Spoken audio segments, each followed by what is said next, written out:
السلام علیکم۔ اصل میں محسن کون ہوتے ہیں ہمارے؟ وہ لوگ ہمارے محسن ہوتے ہیں جو ہمیں بناتے ہیں۔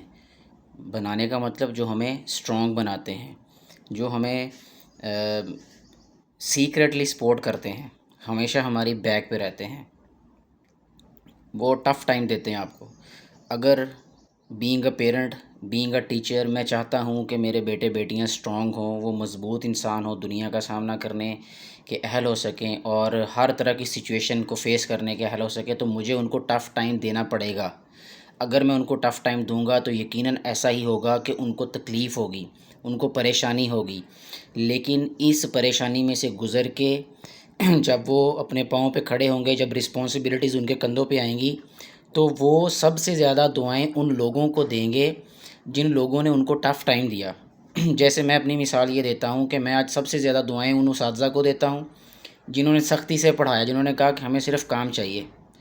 ان کو میں دعائیں دیتا ہوں قدم قدم پہ۔ ان کی وجہ سے جو ہے وہ میں اس اہل ہوا کہ میں بھی کسی کو پڑھا سکتا ہوں۔ میں کوشش کرتا ہوں اچھا پڑھانے کی، اور مجھے الحمدللہ کانفیڈنس ہے کہ میں اچھا پڑھا سکتا ہوں۔ مجھے سب سے زیادہ خوشی اس بات کی ہے کہ میری فیملی میں میرے فادر نے میری جو ہے وہ بڑی سخت ٹریننگ کی، میرے بھائیوں نے میری بڑی سخت ٹریننگ کی، مجھے ٹف ٹائم دیے، مجھے مشکل جو ہے وہ مراحل میں سے گزارا۔ انہی مراحل میں سے گزر کے مجھے یہ لگتا ہے آج کہ میں الحمدللہ سہل ہوا ہوں کہ میں فیس کر سکتا ہوں دنیا کے چیلنجز کو، دنیا کے مسائل کو۔ کوئی بھی ایشوز آ جائیں، الحمدللہ کوشش یہی ہوتی ہے کہ وہ خود سے حل کیا جا سکے، نہ کہ کوئی سہارا ڈھونڈا جائے۔ کسی بھی سیکنڈ پرسن کی طرف جو ہے وہ اس نظر سے نہیں دیکھا رہتا کہ کوئی آ کے مجھے اس سچویشن میں سے نکالے۔